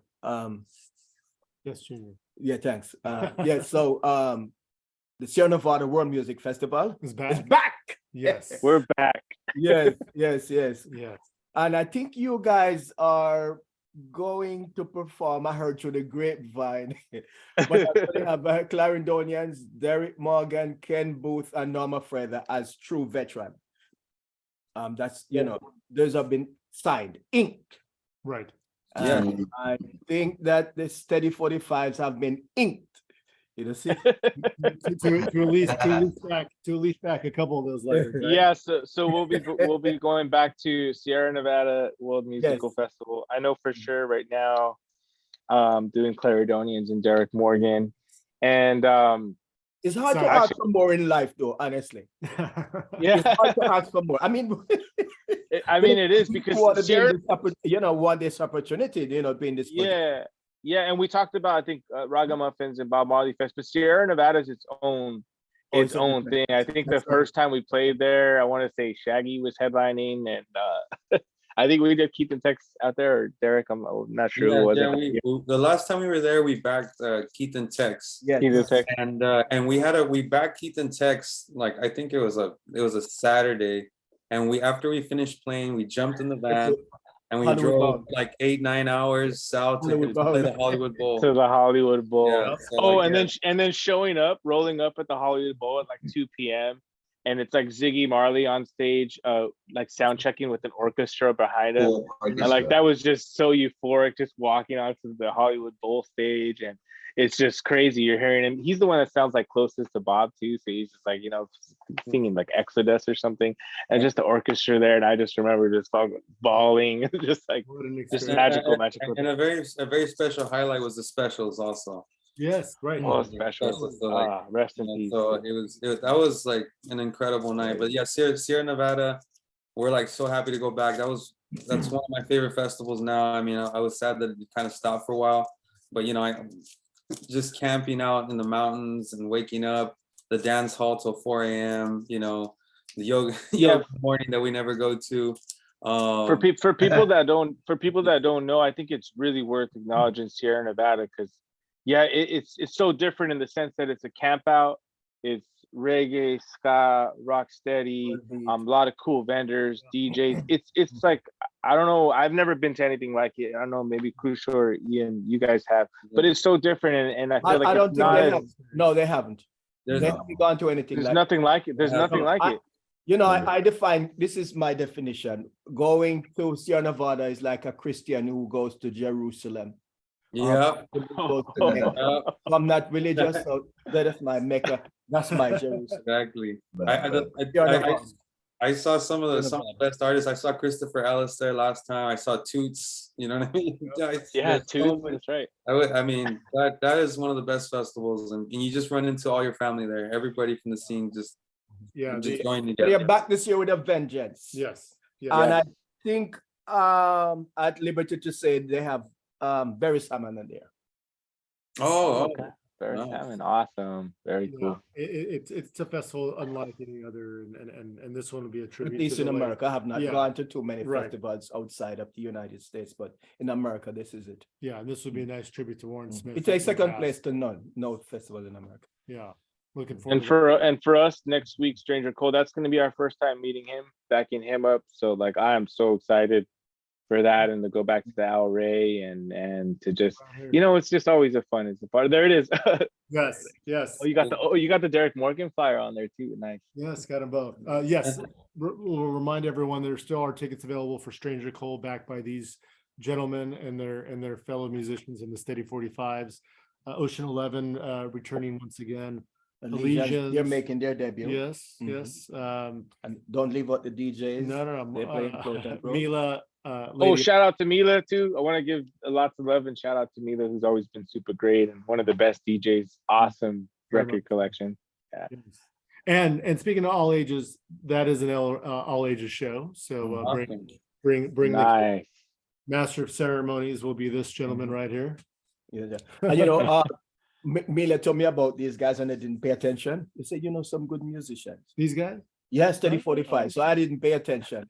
But I ran into them at you can complete the story. I was doing a show in Pasadena with the Melodians. Mm-hmm. That was their last show in California. Wow. And I saw Joe, Ian, and I think and Drummy. And Fritz was there too, yeah. Yeah, so they said, you know, we play Jamaican music, you know. I said, yeah, cool. But I, in a sense, I didn't take them very serious until we went to Fritz's house and brought the drum set back. Well, what happened is that the Melodians didn't the drummer. I was told to have, you know, drums and all that sort of stuff, backline prepared, and I didn't. So then I went outside and I saw these guys. I said, you remember our conversation that we were going to link up? Guess what? I need drum. I need a backline. And they took off and came back with the drums. And we've been working since. Wow. I was just sure would not have happened because the other musicians said, no, we're not. Nobody can use our drum. No. We don't care if the show gone. One guy said that from San Diego. No, man, I'm going home. These guys went and got their drums. And the rest is history. The rest is history. Yeah. It was the Melodians' very last show. Wow. Yeah. Hey, that's why it's important, I think, to come out to Stranger Cole is like that's the unspoken thing. No, is he's I not think dying anytime soon. Come on. no, it's not it's not even just about that. It's just about the I mean, this music's so old. These are some of the originators from the 60s. So like these chances are become every year it's less and less and less. You know, I remember one show that I'm very bummed didn't happen because we were scheduled to play it was John Holt coming. Yes. Remember that? That I was just shaking in my boots for that one. And you know, that was the first reality where they hit. It's like this is, you know, we just go to post the show. It's just even if it happens, that's a miracle in itself. So I think it's important to, whether you're into reggae, ska, or any genre, just if you're into good live music, just to come out and you know, this show is based around Stranger Cole. He's the headliner. one of the originators, and I think these chances we got to not take them for granted, for sure. And when people see his energy and love that he gives off on stage, it's pretty remarkable. And a great human being. He You know, is, he very helped much me get Scamania off the ground. He was Wow. on Australia and he stopped in LA and said, come meet him at the airport, let's hang out. 2011. Yeah, and then he said, you know, he wants to come back to LA and play because I had lived here before. Hmm. And the rest is history. Yeah. Mm-hmm. Yes, indeed. Yeah. Gentlemen, thank you, and congratulations on all the success and hard work. You guys definitely put in the time and energy and have such amazing talent. So it's always a pleasure to see you guys perform, and this conversation has been wonderful. Any parting words? Just thank you guys for what you're doing. I've been, seeing you guys. I've been following the history of Ska LA. Is that right? The right word of order? History of LA Ska. Almost History- like history of Alaska, but no A. Yeah, History of LA Ska, because you're running that, if I'm not mistaken, right, Eric? That's his brainchild. Yeah, brainchild. So then I want to thank you for that, because it's cool to see. I see you post pictures from back in the day, and not just showing love to the new guys, but I've been seeing you run these podcasts as well. And so I want to say thank you for your work, because it's hand in hand. We're helping each other out. And Junior, you guys for putting these shows together, Derek Morgan one and the Stranger Cole. I'll end with that. Yes, yes. Oh yeah, no, thank you so much for having us. It's a big honor. Thank you for choosing us and selecting us to be the backing band. We're honored, you know what I mean? And we're putting a lot of time and energy and love into the backing set to try to bring the best performance for Los Angeles. And so it's something memorable, and it just gets in, it's for the history books, we do it for the love. And Junior mentioned that earlier, is like, we go and play shows and we go hit our 9 to 5 on Monday, you know what I mean? But we don't do this for the money, we do this strictly because we love this music so much, and we couldn't help but be a part of it, you know what I mean? So thank you for selecting us and trusting us with this task. We'll do the best we can to put the best show together, and thank you again for having us. Yeah, it's been such a pleasure and a blessing, and such a nice time to reminisce, to talk about these histories and these stories. And thank you guys for caring. We're looking forward to next week, and Yes, thank you indeed. for all that you do as well for the scene. Thank you. What guys. I want to do though is thank the LA musicians Yes. who play traditional Jamaican music. Because I remember some years ago, Eric took me to the first show and I've been baptized. I haven't left the music since, because I didn't have the opportunity to hear Ska Rocksteady play live in Jamaica when I was growing up. Couldn't afford to go hear Scatterlights and all that. So tragic and sad. I think I'd got to one show where the Techniques headline. But that was like during the only Rocksteady. one show, but it was the Techniques. And I went to see a Roy Shirley show, in my town, Mandeville. And so in New York, I saw the Blues Busters, but they were with a soul band. So it was kind of a soul set. It wasn't a real rock steady set like on skinhead reggae that we have here in California. So when Eric introduced me, I said, wow, I think I made the right choice when I came to Los Angeles. And shout out to Lewis and Steady B Yes, for that. right. I could immerse myself. No, we went to some local shows. All right. Yeah, local Might have been show, Mobtown, but yeah. Yeah, local show. So I really and truly, I've seen musicians grow now. I told Eric when we were in Pasadena, Englewood, that the LA musicians are on top now. You're on a par with some of the best. And we hear that all the time from the legends when they come in from Jamaica, how great LA musicians are. They are really at home with playing with LA musicians. So I really and truly want to thank the musicians from way back. Very well said. Los Angeles have some of the best Ska Rocksteady and early reggae musicians. 100%. Thank you guys so much. Too numerous to acknowledge here. So I want to take this opportunity, man. Thanks to all the guys who've been keeping this music alive. Absolutely. Mm-hmm. And on that note, Ian, Joe, and Eric, thank you so much. And thank you for everyone out there for your ongoing support. Please subscribe to this podcast series and our YouTube channel. Follow us at History of LA Ska on Instagram and join our Facebook group. Follow this gentleman at Junor Francis. And until next time, Again, thank you all. And I All right, think, cheers, guys. Thank you. yeah, we Thank will you. meet Go see you. by accident or by design next week. By design. Oh, See you at the Stranger Cole show. All See right. you okay, guys. thank you. Thank And you. rehearsal. Yes, indeed. Yes, indeed. All right, everyone. Take Have a care. All right, bye, guys. Take care. Bye-bye.